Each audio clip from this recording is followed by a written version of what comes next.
Hello, my Vibe Tribe. Welcome to the Daily Vibe. Happy Monday. How was everybody's weekend? I'm going to say it now. I am feeling so off today. So, I was really hoping that today would be the day when I bounce back. And, wow. Wow and wow, right? So, okay. I don't know what this says, but this is the card for today. Got a few things. It's just Monday, but, again, how was everybody's Monday going so far? I know it's still morning, but you never know. It could be going well. Or if it's somewhere else in the world, you might have had a great day. So either way, I hope it's wonderful. And also, again, how was your weekend? Anything exciting? Good morning, Sammy. Sorry, I just got to fix that real quick, guys. I am... if you can send all the good juju today, that'd be great, because I'm not feeling it today. But, alright, that one's kind of... Oh, there's two of them. Yeah, I got a lot of decks today, because I kind of feel like I need them today. But, and I got a cat meowing outside my door. Good morning, baby sibling. Welcome back. But yeah, I am feeling so off today, guys, so I apologize in advance, if any of this goes sideways, but we are here. It is Monday. We are here for Monday stuff. You can see how unprepared I am today, but it is also day 28 of 30 days of self-love. So let's get rolling. Who are your role models and what qualities do you share with them? That's a tough one, because I mean, growing up, it was my parents. My parents were always my role models. I didn't look to people I didn't know. I didn't look to, the sports or anything. I mean, I did love Tony Gwynn. He was probably, outside of my parents, he was probably the role model that I didn't know, but I had met once. Such a nice man. He was a San Diego Padre for a bazillion years. And, he could have left. He could have left and gone off and did all the things with other teams and won the big accolades and, the big trophies and stuff with other teams. But he stayed. He was, Sammy's not feeling it either. I'm sending you the juju as well, my friend. So, who are your role models and what qualities do you share with them? For celebrity status with Tony Gwynn, one of the things, I grew up loving sports, okay? I mean, my dad didn't have a son, he had a girl. So, ta-da! But, that doesn't mean anything. Even if men have daughters and, stuff, they might love sports. But I'm just saying, I'm my father's son. But,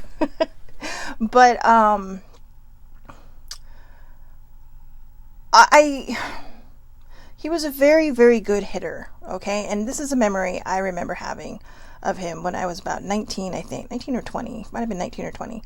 And, everybody takes batting practice seriously. It's like going to warm-ups at a hockey game, right? I mean, everyone's getting ready for the game. They're getting ready for this, that, and the other. And, of course, we get down there, and my aunt had won a contest, so we were able to go down there, sit in the dugout during batting practice, meet Tony Gwynn. And to be honest with you, I'm going to get back to something in a second on one of the reasons why my father's a role model to me. And he left his place in batting practice to come meet with us. But also, down the road, when he became a coach for San Diego State, he just would walk in like he was just one of the other employees, okay? He wasn't Tony Gwynn, he was just the coach of the baseball team. And, I know that from my father, because, my father's really not impressed by anybody. I mean, as far as I know. I mean, there are certain people he's impressed by. He is impressed by Tia Carrere, okay? He loves her. But, secret's out. But, he really admired Tony Gwynn. That was one of his favorite players from the Padres. And, Tony Gwynn walked in one day and he just sat down. They started talking. As far as I remember, they talked. It's kind of sketchy and hazy in my mind because it's not my story. But I just remember thinking, wow, see, this guy really is a stand-up guy. He really is a very nice man. So, I think that's what we look for in people. A lot of people get a little over enamored with people, and that happens. That happens. I mean, I did not, and clearly it didn't work because I was late. But, but I think for me, Tony Gwynn was one of my role models because he reminds me of how we should treat people. He reminds me of how we should treat people, how we should be good to people, no matter what our status in life is. He is a reminder that even when you might be in where some people would call a loftier position than the regular Joe, he still took time for people, and he was still very kind and very polite and very nice. But also, my parents were my role models. My mom was a very interesting pillar of strength. And I say interesting pillar of strength because I think if you asked me this question about 30 years ago, I would not have said my mom. But over the course of time and, you start to learn things about people and you start to understand them and where they come from. And even after they pass away and you find things out, you start to learn where they come from and all these wonderful things. And, she embodies this strength that I have always carried, but that I've never seen, that I never really recognized until maybe the last couple of months, even just this year. And as I was finishing off like that tail whip of that last journey, and I'm on a new one now. I'm on a new one, and I'll get to that in a second because that's kind of going to be the subject for today about mental health and stuff. But she just, how you make it through days sometimes is just interesting. But I do look and I see how she was with other people. And she was like a Tony Gwynn, very kind, very nice, hey, Auntie, will you pray for me? Yes, I will pray for you. She would spiritually mentor other people. My mom was very Catholic. I'm a recovering Catholic, which means I'm a lapsed Catholic, but sorry. I just, like I said, I'm staying in my own lane. I do not subscribe to religion. I do believe in God, many gods, but I do believe in the one that everyone else seems to believe in. But, not religion of any sort, because I just, and that's just me for now. We all change over time, but right now I like the relationship I have with my higher powers and my higher powers and the universe. We get along well. We work well together. But, if somebody had a problem or if somebody had a question or if somebody needed her, she was there, and then my dad is one of my role models because I look around and I see the people who have some crappy dads, and I realize I really won the parent lottery, and especially with my dad. My dad is the kind of person who will literally look around, take in all the information. Not always. We butt heads over certain things. But when it comes to just him personally, he's very compassionate, very empathetic. He's very giving. And in a lot of ways, I would compare him to like a Tony Gwynn. That day I got to meet Tony Gwynn and sit in the dugout and do all those amazing things. My father was a Padre fan since the Padres became, actually when they were a farm team, and then they came into the leagues because he was in Vietnam when he first started listening to their games. And because he said that's the channel we could get. So, so he was a Padre fan even before they were in the major leagues, before they, went from being a farm team to an actual team. And, so what would have been a big deal? My dad was actually asked to go on that. And he told me, no, you go ahead because it'll mean more to you. I don't know that it would have meant more to me, but my dad could see how giddy I was about him being able to go. And he let me go in his place. And that is very selfless. That is a selfless thing to do. And it may not seem like a big thing to other people, but my dad was a huge Tony Gwynn fan, which is why I'm glad later, when Tony Gwynn was just a San Diego State employee, along with everybody else, like my parents, that he got to meet him, so that's karma. Karma will come around. It doesn't always come around right away, but it will come around. Good morning, Debbie. But, Thank you, Marie. Marie said she's sending Sammy and I good vibes. But, yeah, so,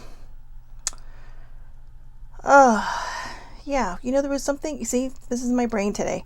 There was something that I said I was going to talk about during the mental health part, but I forgot what it was. So if somebody caught that, please remind me what it is.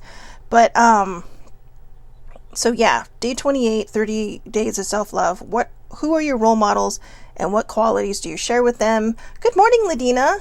And, again, like I said, my two role models, and I'm not trying to be cliche, but my two role models are my parents and, Tony Gwynn, and there's a lot of different role models. I mean, baby sibling is a role model for me. Older sibling is a role model for me.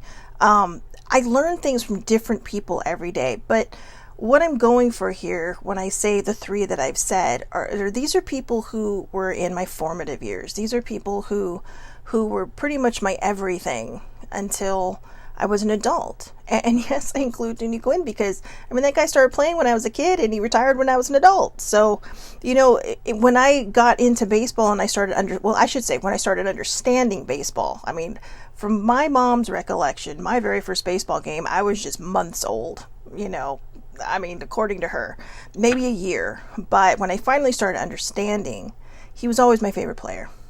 He was the one my dad always pointed out, but also he was just good. So, there you go. But today for Monday stuff, I want to talk about mental health. The Daily Vibes started on the foundation of mental health and taking care of our mental health, which is probably why I have an array of cards over here to go through today. But including the Rebel deck, everybody's favorite. That one always comes last, guys, so just hang in there for that. But I wrote down some notes. You have to be your own mental health advocate because some people hide it so well, people don't notice. We become accustomed to the fake it till you make it mode. Good morning, Leanne. How are you? But yeah, so that's the part of mental health. You have to be your own mental health advocate because some people hide it so well, people don't notice. We become accustomed to the fake it till you make it mode. I hate the fake it till you make it mode. I used to do that all the time until I realized that, when I would be feeling like at my worst, I would still be smiling. But you could see it in my eyes. When you suffer from mental health, quite a bit of, there's a large percentage of people who can see it in each other's eyes. When you have that smile, like, yeah, but you're not smiling with your eyes, that could be a big sign of that. But also, I have my other notes say, some people also don't know how to handle the subject, so they choose not to ask or they choose not to deal with it. That's understandable too, and I will cover that in a second. And then I also put, this is why we have to normalize mental health and get back to talking about it so we can end the stigma. We have to end the stigma. I come from a generation, I was born to a generation that didn't talk about these things, that didn't, they didn't, it was not a thing because every time someone mentioned depression, poof, right? Suicide. But that's not always the case. Everyone around them could have been running around with depression. They could have been running around with depression and not known it. And that's understandable because we don't talk about it. The more we talk about it, the more we can normalize it. The more we normalize it, okay, sorry. Leanne was just responding to me. I don't get to see her very often, but she has a day off, so she thought she'd catch me. I love you. Thank you so much for that. And I miss you a lot. But again, if we don't normalize this conversation, it's not going to get better. We're in the 21st century and we are still dealing with the stigma of mental health. And, one of the biggest stigmas too is actually on men. There are a lot of men who, we grow up with these notions that men are strong and women are soft. You know what? We're all soft and strong, okay? It's not an equality thing. It is a thing. It is just a damn thing. Everybody has their strengths and their weaknesses, but we tend to think, oh no, we're built in here, the chatter. We're built in here to think that men are strong and women are soft. That men go out there and do the work and women take care of everything at home. Bullshit. Okay? Bullshit. I know somebody who is the mother and the father now. Okay? And she has to take care of all of it. She has to be strong and she has to be soft. Everybody has it in them. Okay? If you're a guy and you're afraid to be soft around people, don't give a shit. Seriously. If you're a woman and you're afraid to be strong around other people, don't give a shit. What other people think of you is not your business. I will say that to you until I am blue in the face. Okay? But mental health is very important to me. Mental health is, it is the umbrella of self-love, of body positivity, of self-respect, self-worth. You don't have to have depression to have, everybody has mental health, okay? Everybody. If you have a brain and you think you have mental health, issues is when we start going into the umbrella spokes. When you start having a dinged up mental health and you start suffering from anything under that mental health umbrella of issues, mental health issues umbrella, it affects your self-love.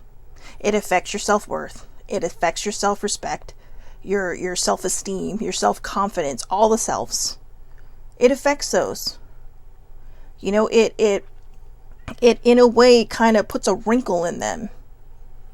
And you don't realize it because you're so used to believing your brain. My brain has been revolting on me all day. That's why I feel off. It's not even 9 o'clock yet, and I've been battling my brain since about 6. Actually, I've been battling my brain since last night. And it's not, the reason this is a bit of different thing for me this time, it's not an episode, it's not an event, it's not a spiral, because my heart and my soul know better. But they're fighting my brain. But instead of fighting it, we all think swords and shields and all that stuff, right? No, we think ninja. I want to be a ninja. But, sorry. When my next life, I want to be a ninja. But it's more like, when I say battling, it's like talking my brain off the ledge. It's my heart and soul coming there and saying, look, we are not going to let you jump. Okay, I don't mean to trigger or alert anybody if I have, but we're going to help you, but you have to listen to us.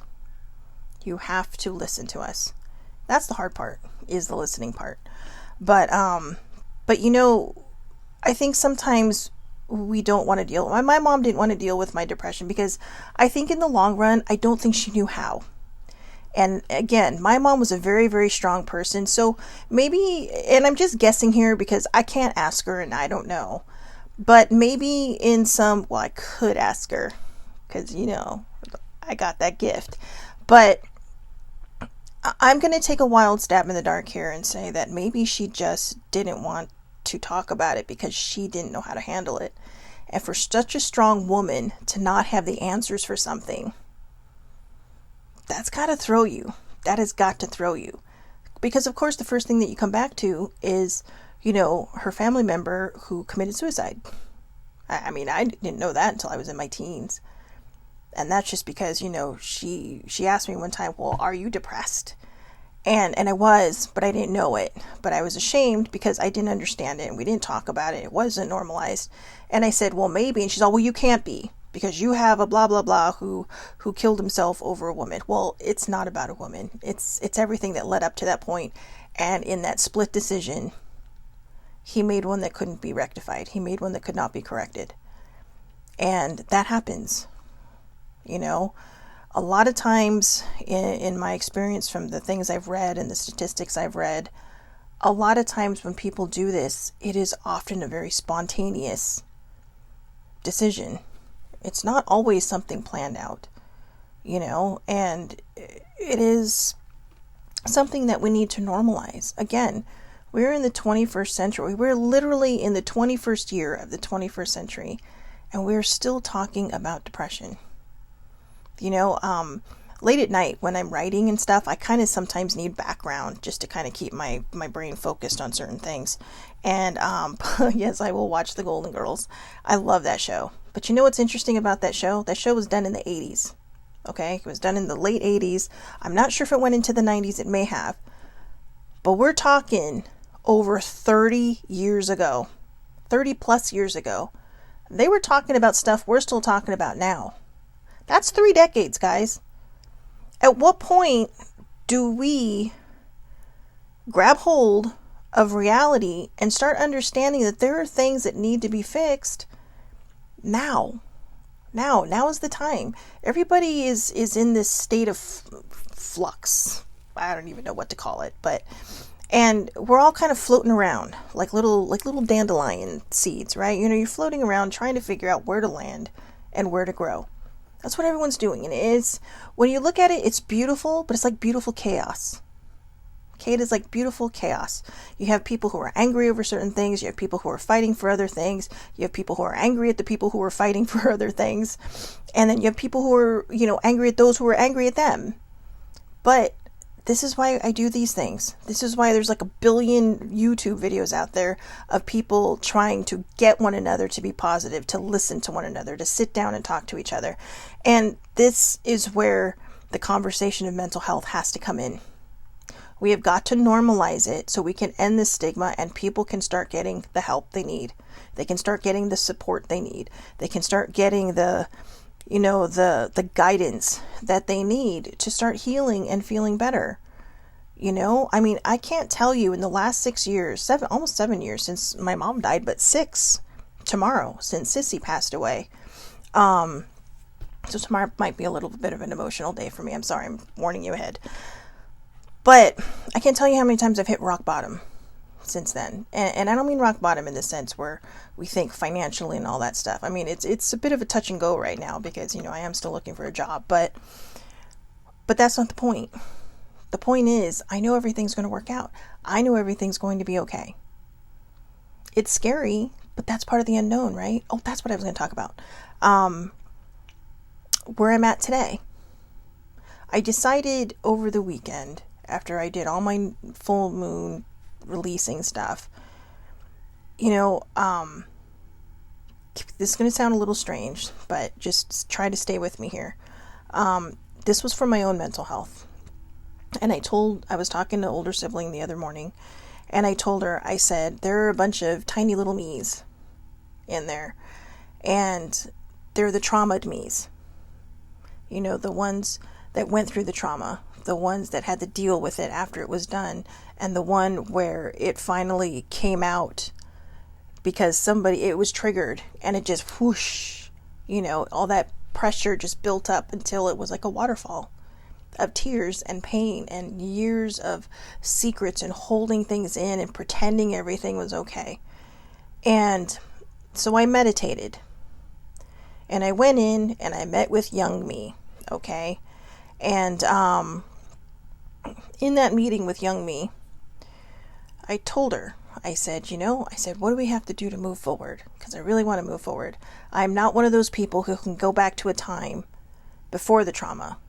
There was no time before the trauma were with substantial memories. I'm not even sure if that's the right word because my head is it's struggling right now because this is a little bit tough. But, this child that I'm talking to in my head, in my meditation, said to me, "You've got to let us go. You keep trying to recapture something that doesn't exist. And because of that, you were throwing yourself into a tailspin constantly. You were throwing yourself into little episodes. You were throwing yourself into events, and you were throwing yourself into spirals because you're trying to recapture something that does not exist." And then I thought, why do we have to go back to a time before, for people who have had, trauma older? Why do we have to go back to a time before that? Sibling 1 billion years ago was in a car that flipped over and it caused her to be in a wheelchair for several years. But she moved forward. She found a way to move forward. It's like she tells me a lot of times, the only time you should look back is to see how far you've come. But I kept looking back, trying to recapture something, until finally a bunch of little me's suddenly appeared in my meditation, and including 16-year-old me when everything came out, and the truth kind of started to surface very slowly. It took a lot of more years after that to really kind of get everything out into the open, but the initial sharing of what had happened to me, she arrived too, but she arrived later. But before that were all these little me's, all these little different ages me's, And they're saying, you have to let us go. You were the reason we cannot move forward. You were holding us captive. We know you're trying to protect us, and we know that you're trying to give us something that we didn't have. You know, I had a great childhood growing up with my parents, but there was the other side, and I've talked about that a million times, so I really don't want to go back there and talk about it again, because that's not the point of this. The point of this is that I had to figure out how to move forward. And that's when I decided Saturday, and so, you know, again, on Friday, when I was doing this, I was thinking, I don't know how. You know, how do I set you all free? I need to protect you. That's when 16-year-old me came in and said, look, I was the age when the trauma was finally known to more than just you. Okay, I you know, and I'm going to take care of them. We're going to be okay. You need to go on and live your life. You need to go on and just start. And then, you know, I decided when I was done, it's like, I don't want to think about it anymore. I'm not going to journal it. I'm just going to go to bed. I woke up the next morning and the first thing I thought is, today is the first day. Because I thought about all these things that my subconscious was telling me, all these little things that I was trying to protect. And I realized that what better day to start than now? You know, I don't want to look back anymore. You know, except to see how far I've come. Because I have come a long way. The last 6 years, they've been brutal.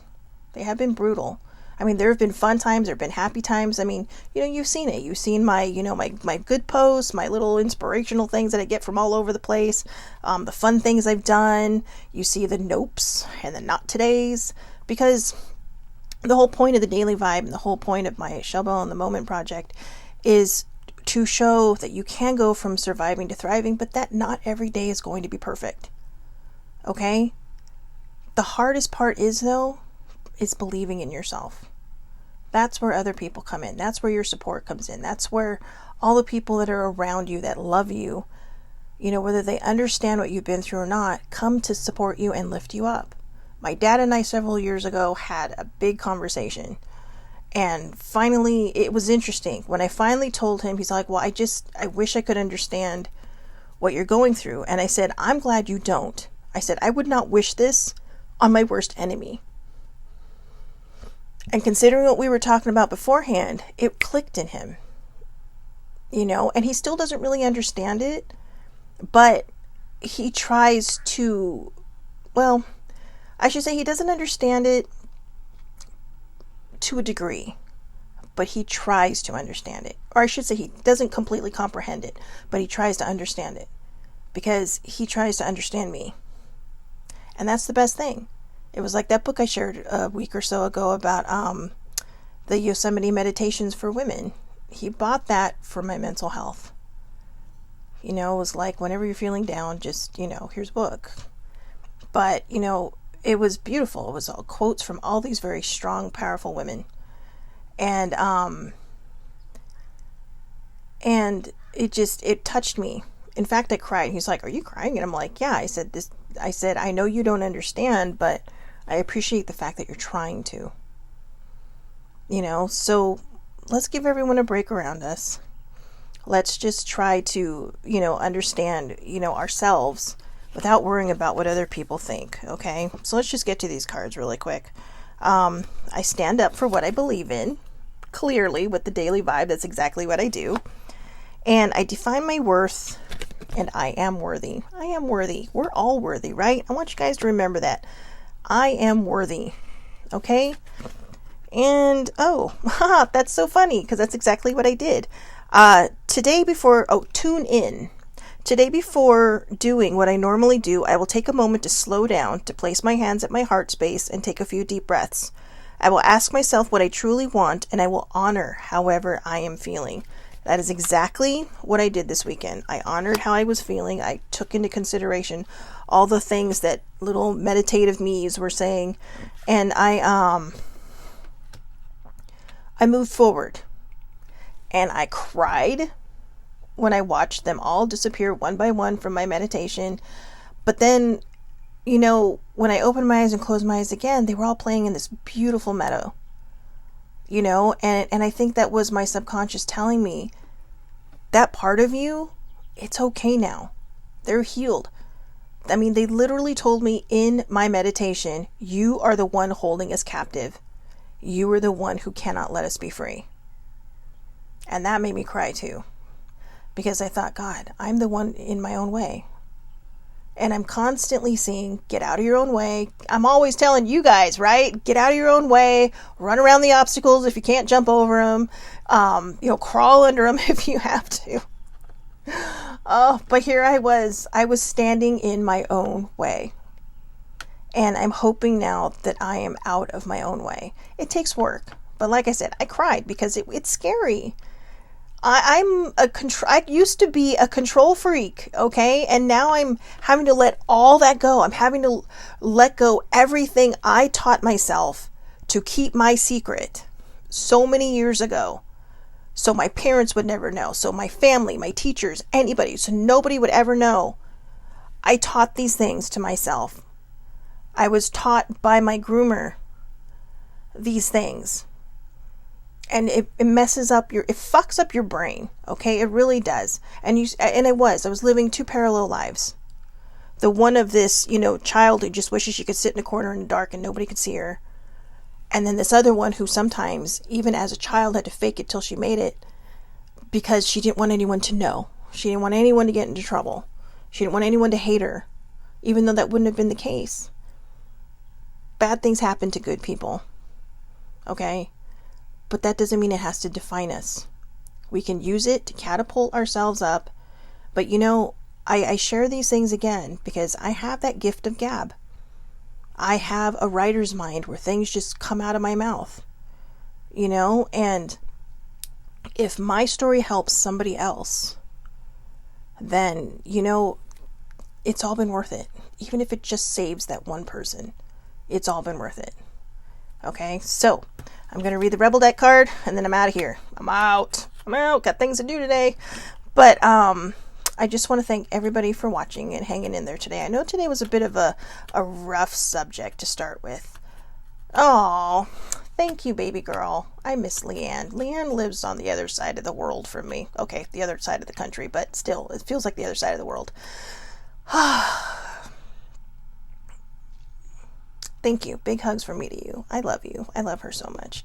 Those are my two girls. Marie and Leanne are my two girls. They're my babies. I call them my babies, but they're not really my babies. They're just my baby cousins. But I do. I love them and I miss them. So anyways, thank you everybody for hanging in there.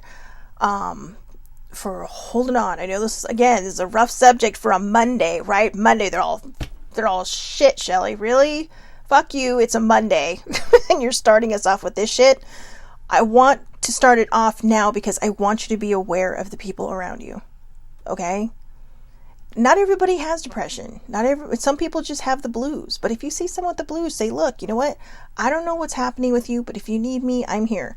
I don't really have anything I think I can add, but if you need to vent, I'm here. If you need a hug, I'm here. Okay? The world needs one big giant damn hug. All right? That's all I'm going to say right now. The world just needs one big giant damn hug. So, Rebel Deck, what the hell are you waiting for? Get that shit done. Did these cards know us or did these cards know us? If you're waiting for a sign, well, here it fucking is. So there you go. I can't make this shit up. You guys know I'm going from the top of the deck. So I don't know these cards until I literally read them to you. But what the hell are you waiting for? Get that shit done. If you're waiting for a sign, well, here it fucking is. So, oh, thank you, Ladina. You are too my cousin. I was say my friend. You are too my cousin. We all do the best we can, right?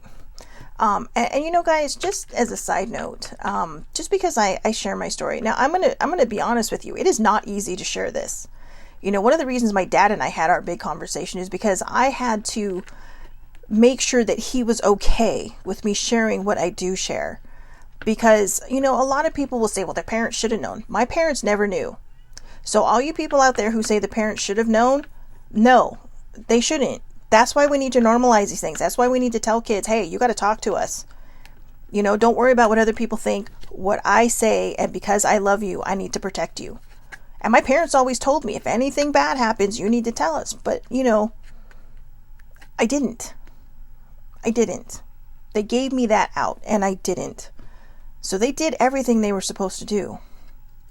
But that's one of the reasons why we had to have that big conversation, because I promised him that I would make sure that nobody would come after him with vile words or bad words or terrible things to say, because my parents are what kept me from being a statistic. And I will say that 1 billion times until you are sick of hearing it. They saved me.